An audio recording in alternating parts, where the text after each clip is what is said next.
tu asmi varam nayache. So he is telling Vishnu that I was seeking an opulent material position, and that's why I was doing so much penance and austerity. But now I've gotten you. I've realized that I was searching for a broken piece of glass, but instead I've got the most valuable jewel. So this analogy that Dhruva Maharaj uses, this is interesting. The broken piece of glass and a priceless diamond, uh, they both sparkle and they appear attractive from a distance. And an ignorant person who doesn't know the difference, he would mistakenly pick up the broken piece of glass. And what happens when you pick up broken glass? You get wounded. So this material sense gratification is compared to this broken piece of glass, because when one picks it, one bleeds and suffers. So same way, every pleasurable experience from sense gratification has in it the seed of pain and misery. Prabhupada writes in Bhagavad Gita, when one enjoys sense gratification, it may be that there is some feeling of happiness, but actually the so-called feeling of happiness is the ultimate enemy of the sense enjoyer. Ye hi samsparsha jab hoga dukha yonya evati adi antavanta kaunteya nateshu ramate pura.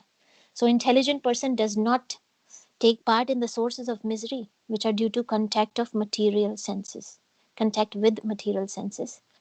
Such pleasures have a beginning and end, so a wise person does not delight in them. On the other hand, Dhruva Maharaj says that the pure devotional service is compared to diamond, invaluable. Also, material sense gratification only provides chapal sukh, flickering happiness. So the time factor changes material conditions, and this impacts material enjoyment. So when one is young and healthy, one can enjoy, but as the time goes on, one gets old and diseased, material enjoyment decreases. So it generally decreases with the time. And there are so many factors that have to be just right for someone to enjoy materially. So let's say someone is very rich, he's healthy, but is having some relationship problem, so he's sitting depressed in his home. Someone has a nice spouse, but he does not have a job, and he is distressed. Now, someone has a nice spouse, he's rich, but his children are giving him trouble.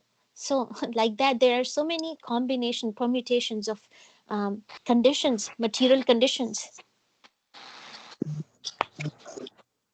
and everything has to be right for someone to enjoy in this material world.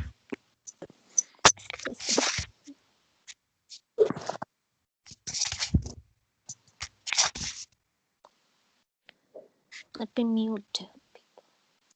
Okay. Right. So everything has to be just right for someone to enjoy in this material world.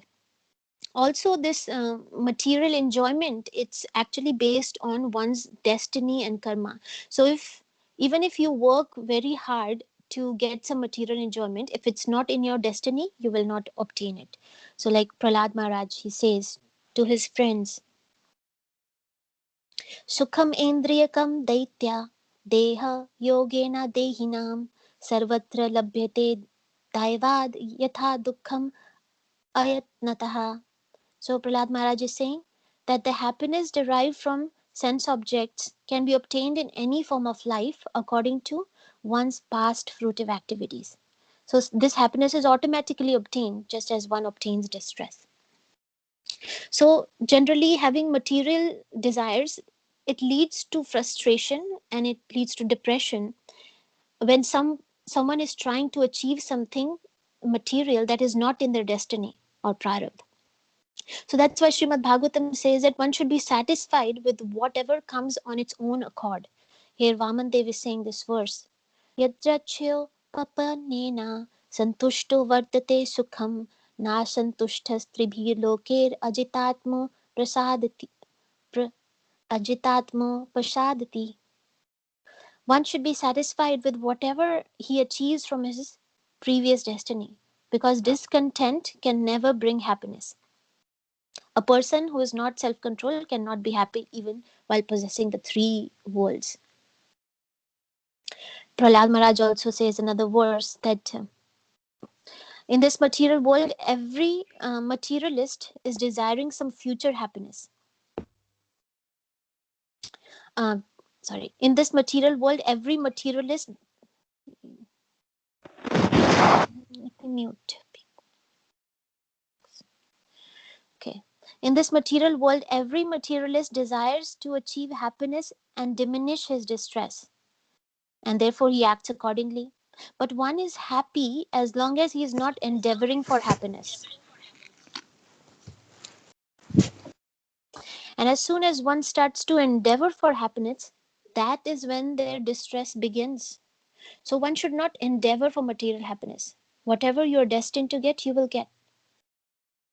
Also, material happiness that the person experiences is actually in this material world is a temporary absence of distress. So Chaitanya Charitamrita gives an example of a prisoner who's getting punishment and his face is put under water and he's struggling to breathe. But after some time, his face is taken out and finally he's able to breathe some fresh air and he feels happiness to just breathe that at that time. So same thing, that is what people call material happiness, is that one breath that they're able to take without material distress. So compare that to the happiness derived from bhakti. Happiness from bhakti is not dependent on any material condition. So situations outside does not change the bliss that one feels inside, because the bliss that one is feeling is from reciprocation by Krishna. So here Prabhupada says one may be put in any condition, but God gives him the prerogative to chant Hare Krishna in any condition of life. If one goes on chanting, he will never be unhappy. So, and also the pleasure from bhakti, it increases with the time. Just like we heard, the material happiness, enjoyment decreases with the time. The pleasure from bhakti increases with time. As long as the devotee remains fixed in his or her sadhana. Prabhupada writes that one who is experiencing the bliss in devotional service, his attachment for Krishna increases at every moment. Because Krishna is ever fresh, ever youthful, and all the activities related to Krishna also become ever fresh. Here is a verse. Navyavadradaya yajgno brahmated brahmavadibihi na muyanti na shochanti na rishyanti yato gataha. Always engaging in the activities of devotional service, devotees, they feel ever increasingly fresh and new in all their activities. The all-knower, the super soul in their heart, makes everything increasingly fresh. This is known as a Brahman position.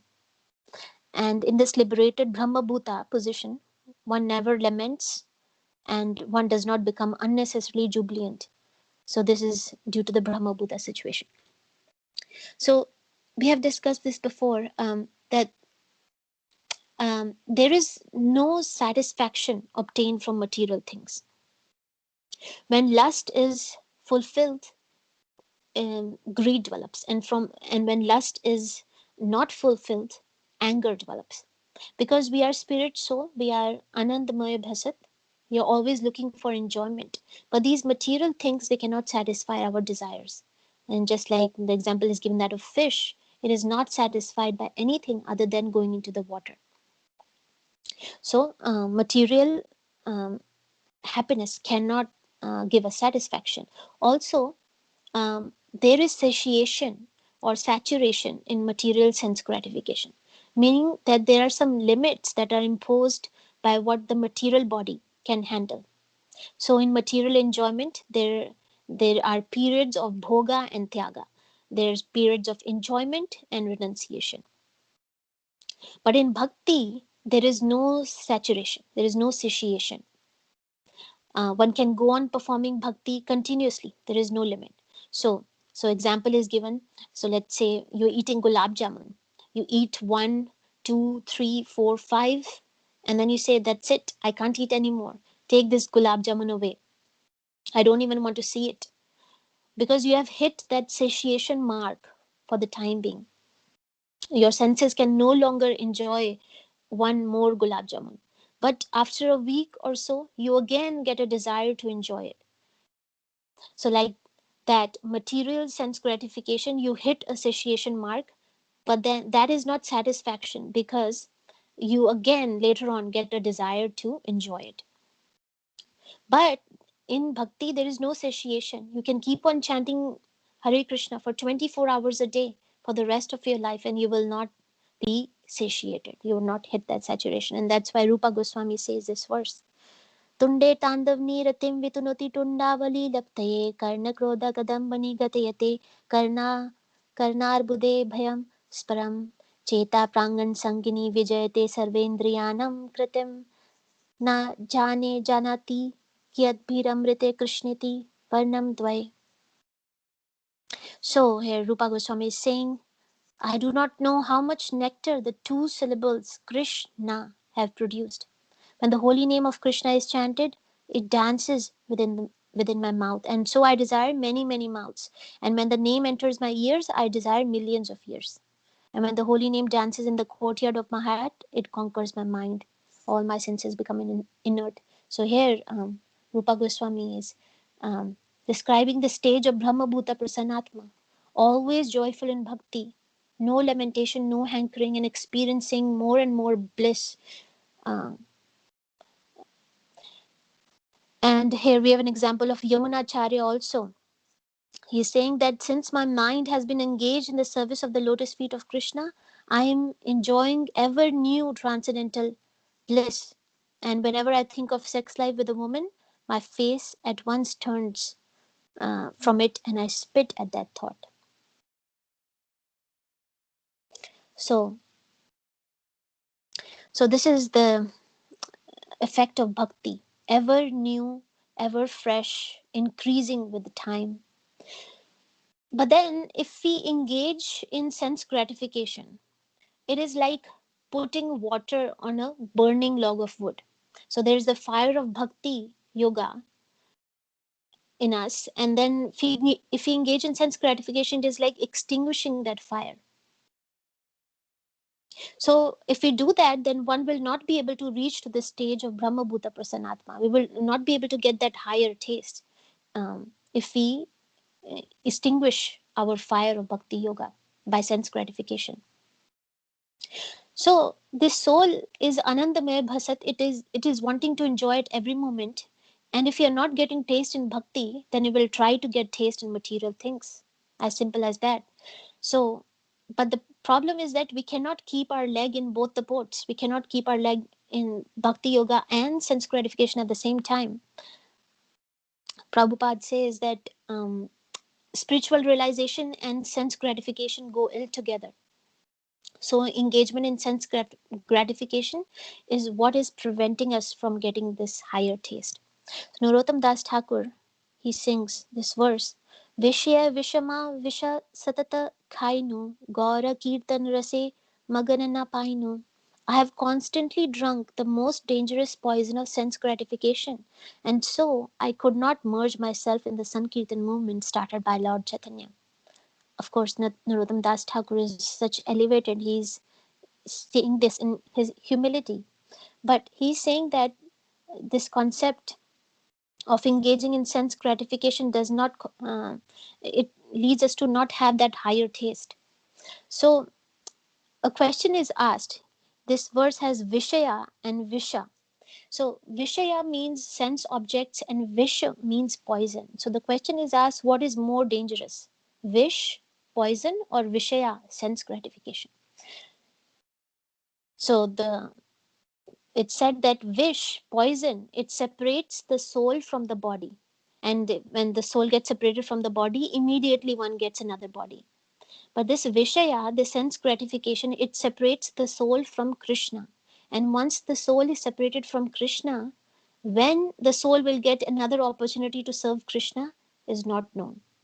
So therefore the influence of Vishaya, sense gratification, it's the most dangerous poison. So, like we were reading in our last class, Prabhupada was telling Shyamasundar Prabhu, who was taking cigarettes, he was smoking. Prabhupada was saying, do you want this one little stick of tobacco to stand between you and Krishna? So, we should also think that do we want this one thing that we are attached to lie between us and Krishna? Prabhupada said, if we are attached to one little thing in this material world, we will have to come back. We will not be able to go back home, back to Godhead. So I was hearing a class by Nitai Sevni Mataji, and she was saying that it is not that for attachment you have to be a very rich man. You may say, oh, they are rich people, they have so much property and money, they are attached, but I'm a simple man, I don't have anything much. So she was saying that it's not like that, because a beggar can be attached to his begging bowl. So Mataji was telling a story that there was one king. In the night, he would go out in the kingdom in disguise, and he would see all the citizens what they were doing. And one night, he saw everybody was sleeping, but there was this one beggar. He was not sleeping. After 1 or 2 hours, the king came back, and he still saw that the beggar was not sleeping, and he sat next to him and he asked, said, Baba, what happened? Why are you not sleeping? Some health problem? So he said, no, I have some tension. So the king asked, what is your tension? So this beggar said, somebody may steal. And the king asked, steal what? And the beggar said, my begging bowl. So this beggar, they have this tin dabba they use for begging. So he was so much attached to that. So this attachment has nothing to do whether we are rich or poor or middle class. It has to do with our attitude. Like Ambarish Maharaj, he was the king of the whole world, but he was not attached to anything. But we are worried about our begging bowl. So in front of Ambarish Maharaj, all that Aishwarya that we have is just like a begging bowl only. And we are so much attached to it that what will happen to our family, to our house, apartment, jewelry, fixed deposit, like that. We have so many attachments. So what should we do about these attachments? Should we sell all our things? Should we give up everything? No, that's not the solution. The solution is that we need to change our attitude. That means we should just become a trustee. So the principle of a trustee is that the trustee does not own anything, but everything is under the care of the trustee. So we should think that this is not my house, it is under my care. Krishna has put it under my care. Everything is owned by Krishna. These are not my children, these are Krishna's children. They are put under my care right now. Not my husband, Krishna's part and parcel. Not my wife, Krishna's part and parcel, but under my care. So whatever we have, money, property, everything is put under my care by Krishna. It's Krishna's property. So Mataji gave an example of Sudama. So when Sudama, he went to Krishna, he didn't ask for anything. And Krishna didn't give him anything at that time. But when Sudama, he went back home, he saw that even his broken hut is not there anymore. And that was his only possession. He had this broken hut. So Krishna, he took it away. And what did Krishna do? He gave him a big palace. But now when Sudama entered that big palace, it was not Sudama's home. So Sudama entered with a feeling that this is Krishna's house and Krishna is allowing me to stay here. So like that, we should think that it is all Krishna's property, but it is put under my care. So one who is not attached to anything in this material world, he can become attached to Krishna. And Prabhupada says that attachment is good to the spiritual world. One should be captivated by the spiritual world. So in this verse, in Bhagavad Gita, Natad bhasite surya shashanko napavaka, in that verse, Prabhupada writes in the purport, in his conditional life, the living entity considers himself to be the lord of this material world, but in his liberated state, he enters into the spiritual kingdom and becomes the associate of the Supreme Lord. There he enjoys eternal bliss, eternal life, and full knowledge. One should be captivated by this information. He should desire to transfer himself to that eternal world and extricate himself from this false reflection of reality. For one who is too much attached to this material world, it is very difficult to cut that attachment. But if he takes to Krishna consciousness, there is a chance of gradually becoming detached.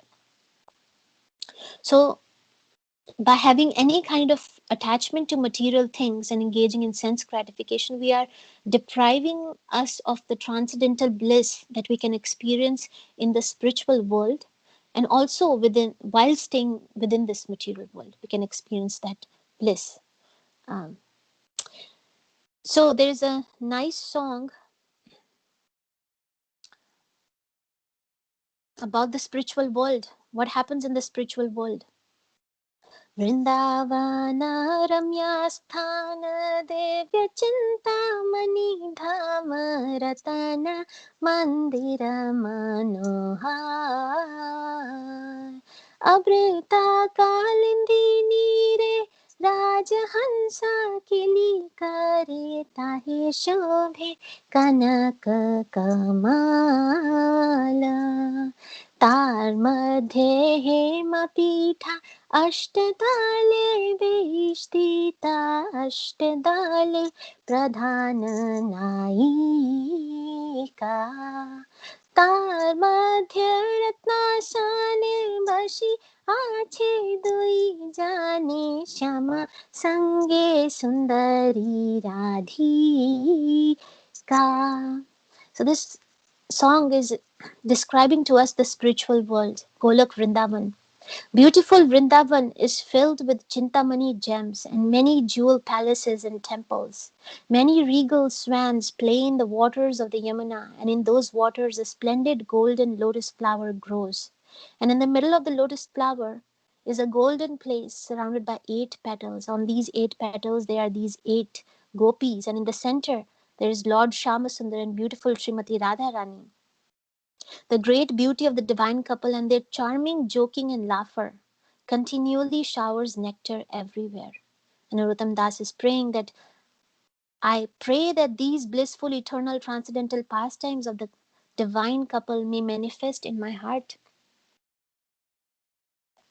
So this bhajan gives us a glimpse of the spiritual world. We can meditate on how blissful it would be to be in such a place where there is always singing, dancing, feasting going on, where there is every step is a dance, all water is nectar, every day is a festival, there is no distress, no work to do except to be with Radha and Krishna and participate in their joyful pastime, in their charming joking and laughing.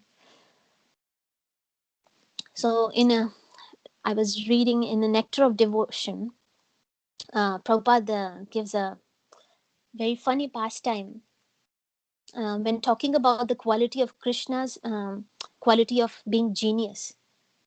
So I will read this. Padyavali contains the following conversation between Krishna and Radha. Radharani, she was upset with Krishna. She thought Krishna was with Chandravali last night, but Krishna is a genius and he's cleverly responding to Radharani's questions. So one morning when Krishna came to Radha, Radha asked him, "My dear Keshav, where is your vas at present?" So this Sanskrit word vas has 3 meanings. It means residence, fragrance. It also means dress. So actually Radharani's question was, Krishna, where is your dress? But Krishna, he took the meaning as residence, and he replied to Radharani, "My dear captivated one, at the present moment, my residence is in your beautiful eyes." So to this Radharani replied, "My dear cunning boy, I did not ask you about your residence. I asked you about your dress." So Krishna then took the meaning of vas as fragrance, and he said, "My dear fortunate one, I have just assumed this fragrance in order to be associated with your body." So then Srimati Radharani again inquired from Krishna, "Where did you pass your night?" So the exact Sanskrit word used in this connection was yamin yam ushtaha. Yamin yam means at night and ushitaha means pass. So Krishna, he divided this word yamin yamishtaha into 2 separate words, namely yaminya and mushitaha. And so by dividing this word, he came into this meaning that he was kidnapped by Yamini. So Krishna, he replied Radharani, "My dear Radharani, is it possible that night has kidnapped me?" So in this way, he was answering all the questions of Radharani so cunningly. Uh, so this is an example of joking and laughing of between Radharani. So One time, Radharani, she was very angry because she had been waiting for Krishna for a long time. And as usual, Krishna is always late. So Krishna was late this time too. And when Krishna finally came, Radharani, she pretends not to recognize Krishna. So Krishna knocks at the door. So Radharani says, "Who's that? Who taps on my door with one finger?" Krishna says, "Oh, crooked girl, it's Madhav." Radharani says, "Madhav is the name of spring. Has springtime come knocking on my door?" Krishna? Krishna says, "Certainly not.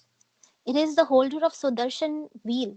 Radharani says, "Potters hold wheels. Are you a potter?" Krishna says, "No, I'm not. I'm the person who holds up the entire world." Radharani says, "The fork-tongued serpent king Ananta holds up the world. Are you he?" Krishna says, "No, I'm the person who crushes serpents." Radharani says, "The bird king Garuda crushes serpents. Are you he?" Krishna says, "No, I'm Lord Hari." Radharani says, "I'm afraid of being scratched and bitten by a lion." So lion also means Hari. "So just run away somewhere into a deep forest." Krishna says, "Come on, Kishori, I am Krishna." Radharani says, "Oh, a black snake has come here to bite me." So Krishna also means black snake. "Just go from here, slither into the forest, leave me alone." Krishna says, "No, Priyaji, listen to me. It's Ghanshyam." Radharani says, "No, no, I don't want any thick rain clouds." And that's also mean Ghanshyam also means thick rain clouds. So Radharani is saying, "I don't want any thick rain clouds drenching my kunja." He says, "I am Madhusudan." Radha says, "There are no blossoming flowers inside this kunja, little bee." So Madhusudan also means little bee.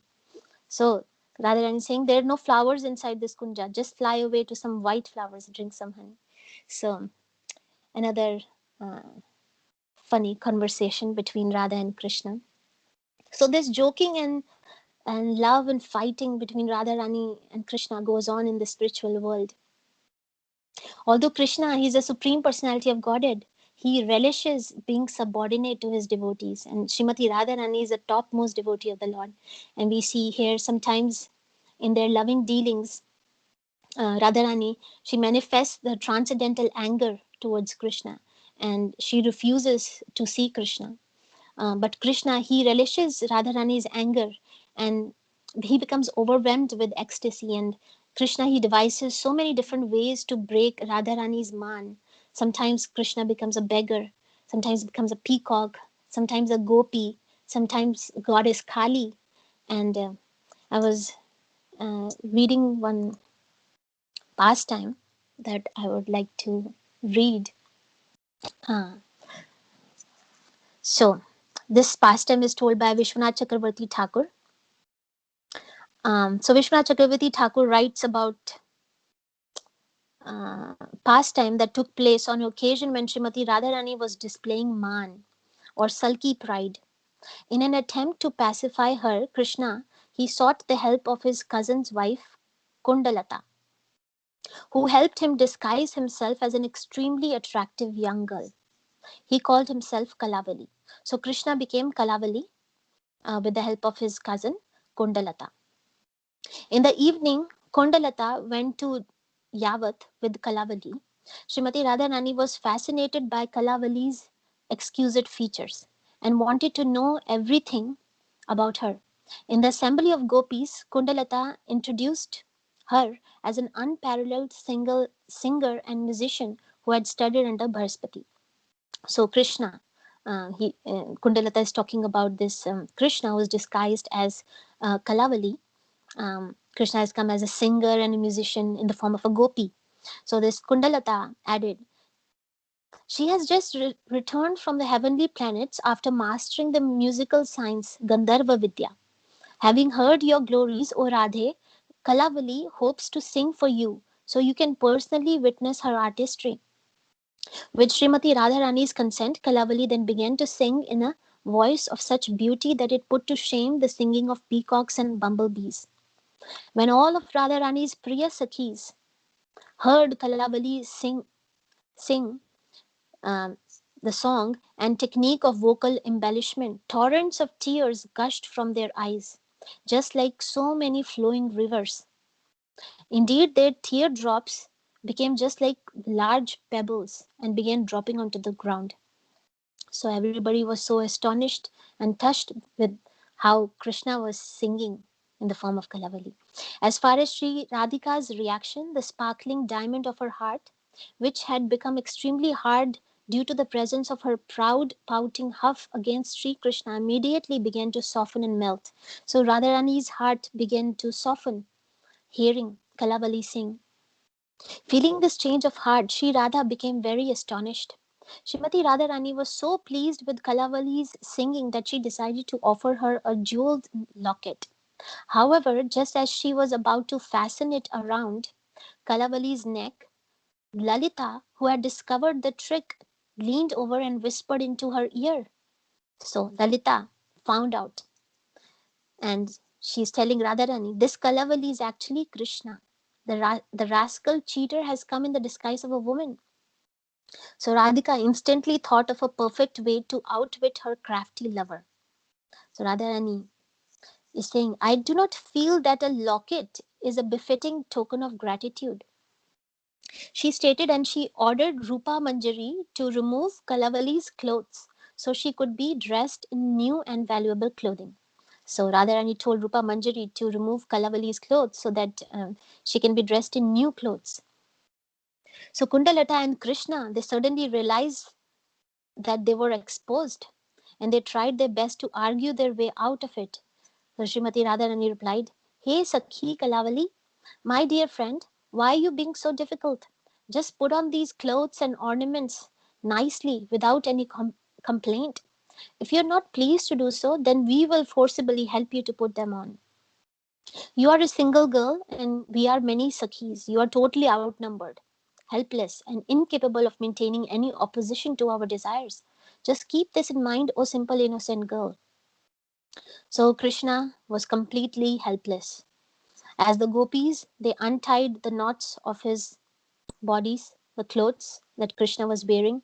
Two large kadamba flowers fell to the floor. Even then, Shyamasundar pretended to act like an embarrassed girl and covered his face with his veil. So Sri Radhika then turned her back on Krishna and staggered over to her asana. All the Sakhis, seeing Sri Krishna's ridiculous condition, also turned their backs while laughing and laughing. So Krishna was exposed. Everybody was laughing. Sri Radha then began to laugh even louder despite trying hard to keep from making any sound. Then Sri Krishna and Kundalata also broke down in hysterical laughter. So Krishna also started laughing. This manifestation of hasya ras or comical joking went on for a long time, after which Lalita spoke sharp words and asked Krishna to leave. So Krishna, however, was not willing to accept defeat.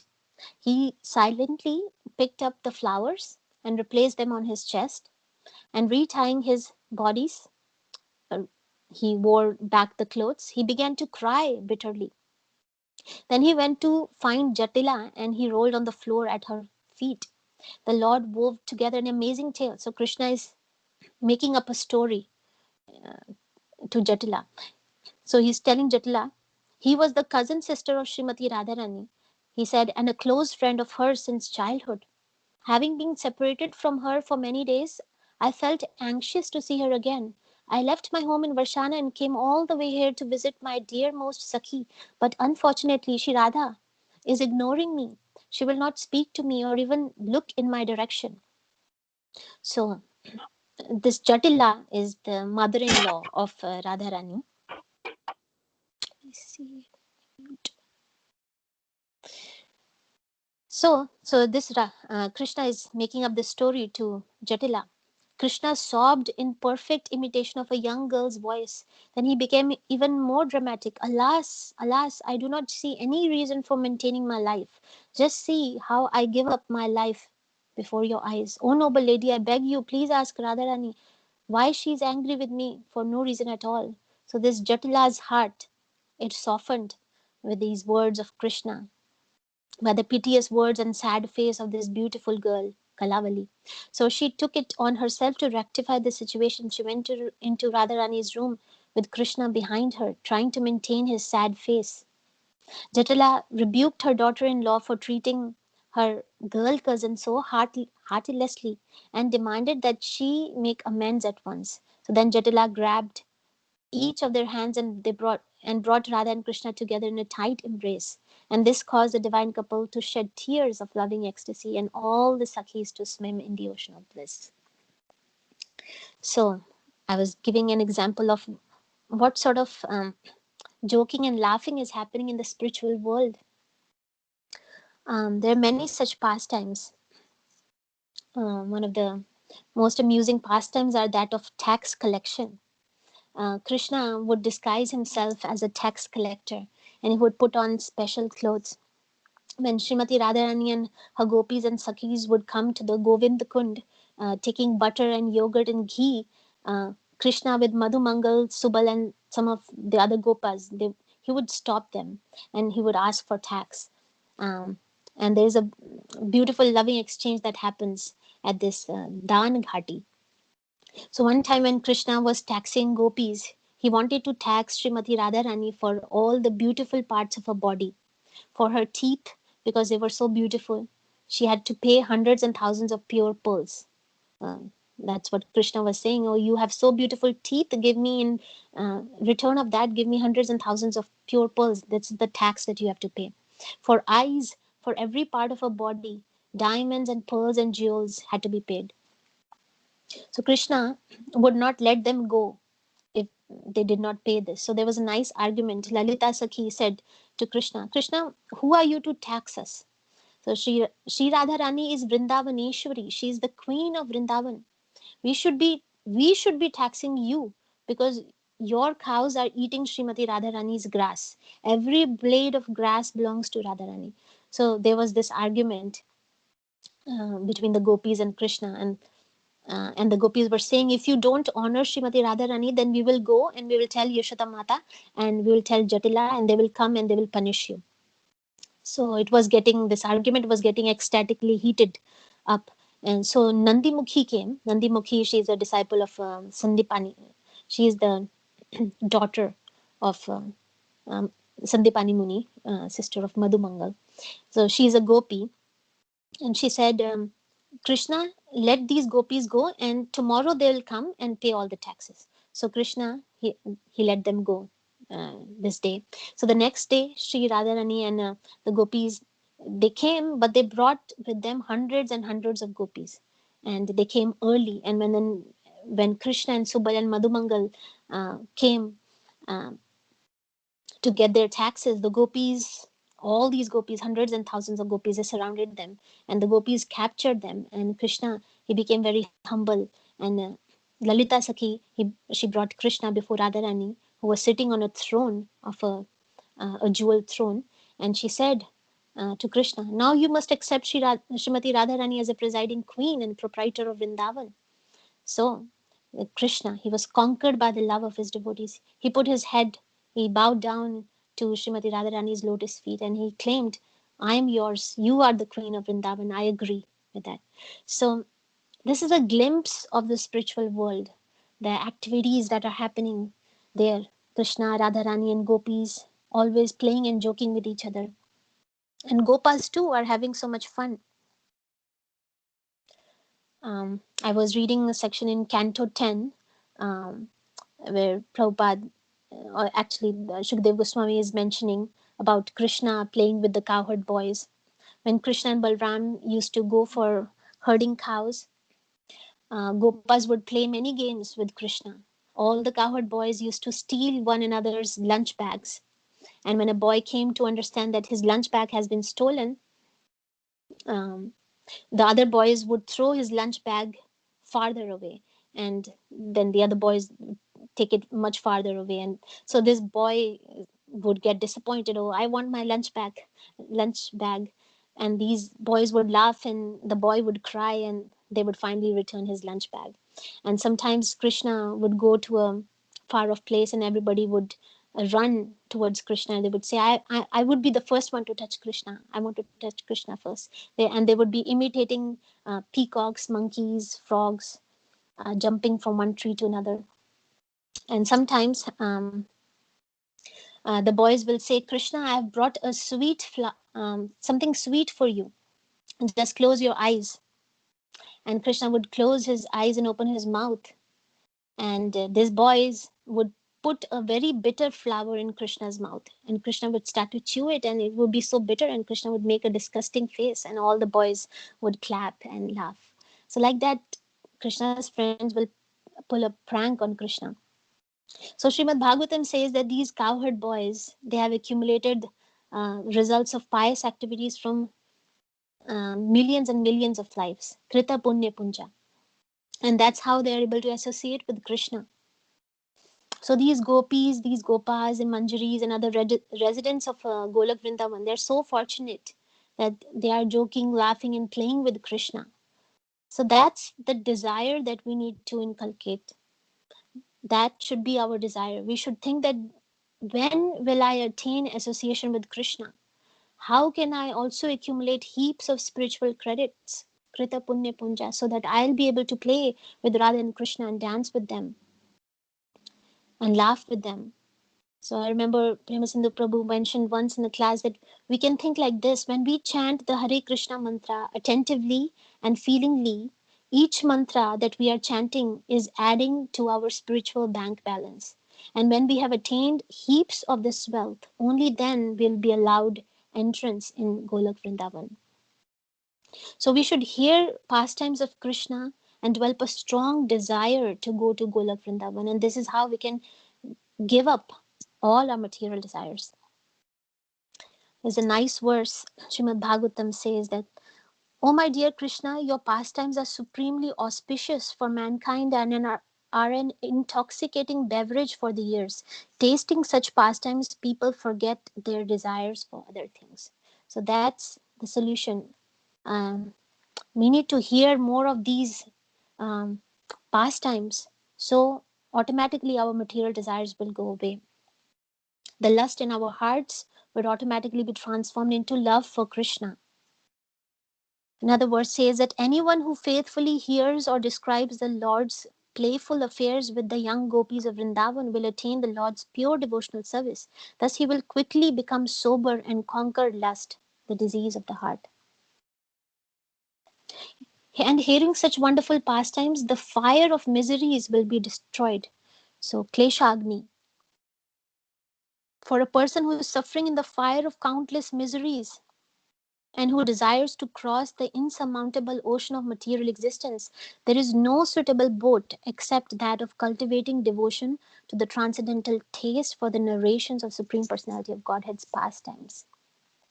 We also have that verse from Rupa Goswami. Aho aho bhirna kaler vidyute sudha sudhara madhuram pade pade dine dine chandan chandra shitalam yasho yashoda tanayasya giyate.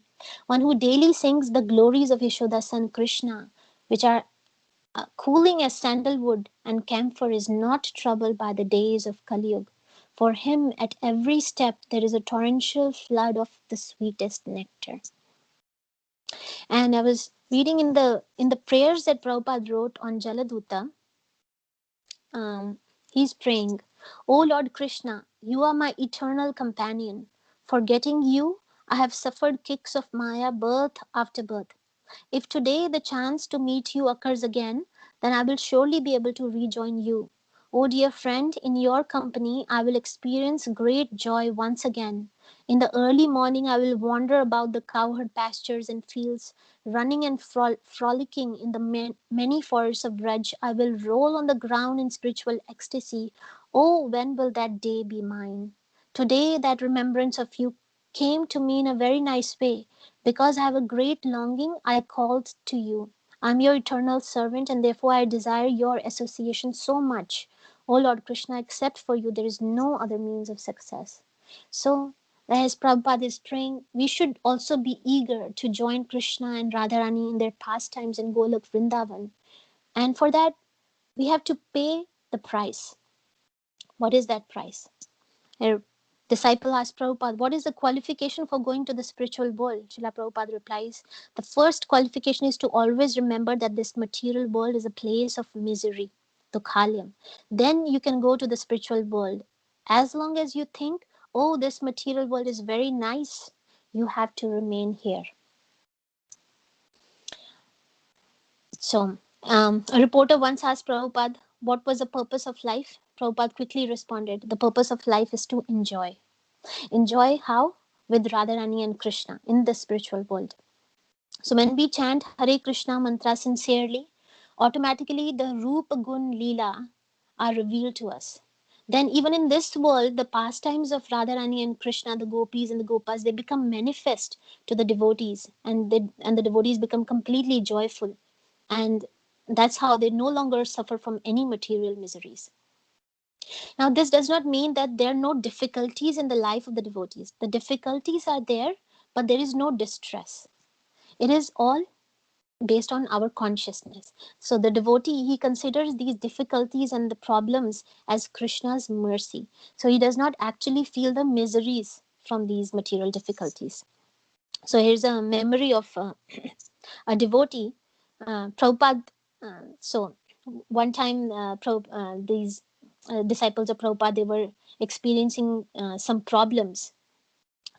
Um, so they came to Prabhupada for discussing their problems. So Prabhupada told the devotees, as long as we are in this material world, there will always be problems. But if we focus too much on the problems, we will forget our real business, which is to become Krishna conscious. Instead of thinking and talking about Krishna, we will think and talk about problems. So then Prabhupada spoke about himself, how much he had endured to spread Krishna consciousness. He suffered 2 heart attacks at the sea on the way to America, and in America, he had a buzzing in his ears and terrible headaches. I do not wish even to tell you how much I suffered, Prabhupada said. But I never complained. My principle was always everything for Krishna, nothing for me. And because that was my principle, I never had any complaint. So that should be our principle. Everything for Krishna, nothing for me. In Chaitanya Charitamrit, Chaitanya Mahaprabhu, in the last chapter of Chaitanya Charitamrit, uh, says this verse, I do not mind my personal distress. I only wish for the happiness of Krishna, for his happiness is the goal of my life. However, if he feels great happiness in giving me distress, that distress is the best of my happiness. So, in the purport, Prabhupada writes, Sri Bhaktisiddhanta Saraswati Thakur says that a devotee does not care about his own happiness and distress. He is simply interested in seeing that Krishna is happy, and for that purpose he engages in various activities. A pure devotee has no way of sensing happiness except that seeing that Krishna is happy in every respect. If Krishna becomes happy by giving him distress, such a devotee accepts that unhappiness as the greatest of all happiness. Those who are materialistic, however, who are very proud of material wealth and have no spiritual knowledge, like the Prakata Sahajas, regard their own happiness as the aim of life. So, like that. So this is similar. This verse is similar to the Shikshashtakam last verse. Ashalisyava padaratam panushtu mam adrishnan marmahatam karotu va yatha tatha va vidadhati lampato mat prananathastu saeva na paraha. Chaitanya Mahaprabhu is saying, I know no one but Krishna as my Lord, and he will remain so, even if he handles me roughly by his embrace, or makes me broken hearted by not being present before me. He is completely free to do anything and everything, for he is always my Lord, worshipful Lord, unconditionally. So that should be our mood. Whether Krishna gives us happiness or distress, whether he reciprocates with us or not, we still love him unconditionally. Um, I was reading one lecture by Giriraj Swami, and he was telling about this memory from Prabhupada. One morning in Chicago, Srila Prabhupada commented on a car called a Thunderbird. Is there any bird called Thunderbird? He asked. Some devotees ventured. It's a bird from American Indian legend. Sometimes the chiefs are called Thunderbird. So Srila Prabhupada said, we have got an idea of Thunderbird. The bird flies near the cloud in expectation of water, and he is not afraid of thunder. And he said, this is an example given by Rupa Goswami. The Chataka bird will not take water from the ground. He will take water only from the cloud. So in the beginning of every cloud, there is thunder. And this bird, because he is expecting water, although the cloud is giving him thunder, still he will not take water from the ground. So when the devotee asked what this example meant, Srila Prabhupada replied, A devotee will take mercy only from Krishna, not from the material world. Even if there is thunder, Krishna puts him in difficulty, still he will not take any mercy from the material world. So Srila Prabhupada was quoting this verse from Rupa Goswami, where Rupa Goswami is praying, O Lord of the poor, do what you like with me, give me either mercy or punishment, but in this world I have no one to look to except your lordship. The Chatika bird always prays for the cloud, regardless of whether it gets rain or thunderbolt. So this Chatika bird is very special. It will not take water from the ground. It will take water only from the cloud. So we need to be like that Chatika bird, which is very selective in where it gets the water from. We should, in the same way, we should be very selective in how we engage our senses, our mind, intelligence, eyes, ears, nose, tongue, skin, all these senses. We should always engage them in serving Krishna, beginning with the tongue, always chanting the Hare Krishna mantra, even in difficult situations. So this Chataka bird receives a shock, a thunderbolt, when drinking water from the cloud. So same way, devotees may get miseries, but they take this misery as Krishna's mercy. Srimad Bhagavatam says that when a devotee is put into difficulty, he patiently suffers the reactions of his past activities. He expects Krishna's mercy, and he keeps on serving Krishna with his body, mind, and words. And in this way, he becomes a rightful heir of Krishna's kingdom. Tattenukampam susmikshamano bhunjanai vatma kritam vipakam ridvag vipurbhirvidadhan namaste jivitayo mukti pade sadaya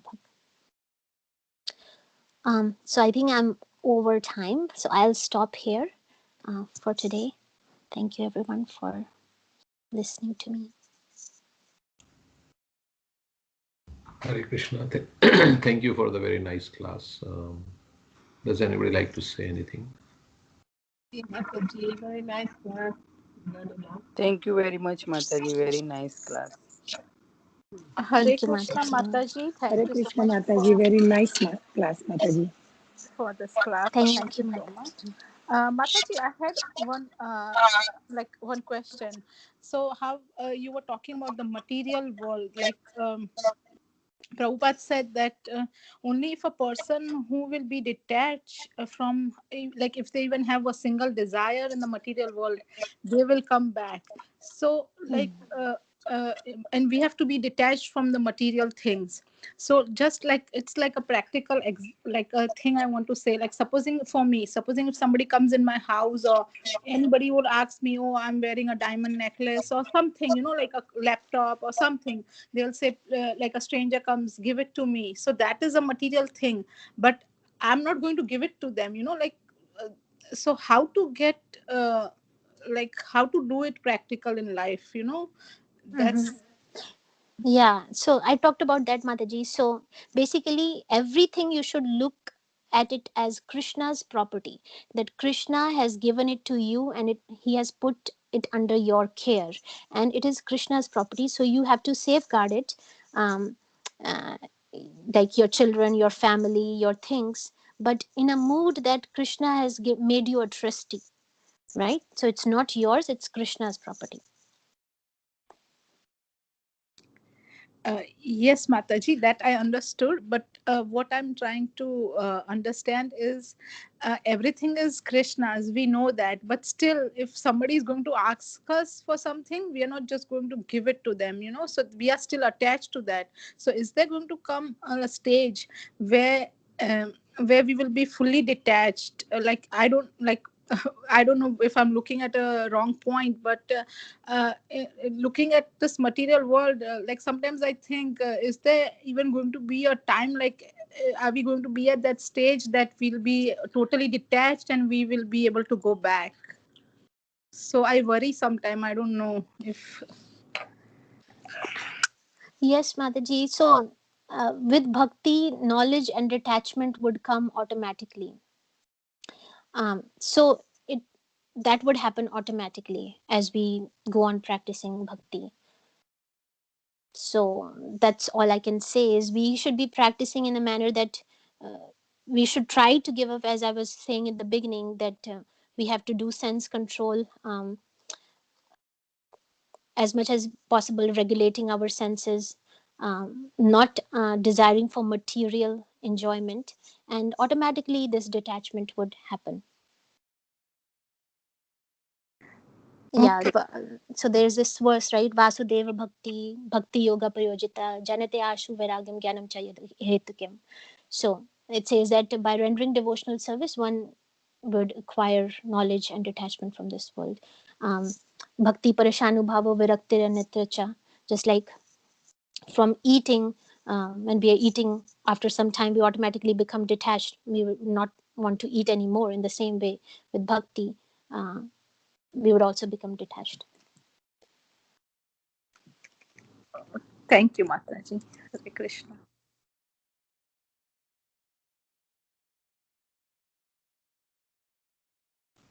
Okay, so we'll end here then.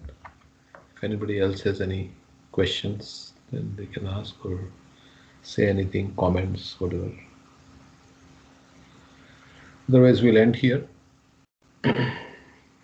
for today. Hare Krishna. Thank you, everybody. Hare Thank you. Krishna, Hare Prabhuji. Krishna. Thank you. Dandavat pranam. Hare Krishna Thank you. Prabhuji, Dandavat Thank you, Pranam. Mataji. Thank you, Mataji. Hare Krishna.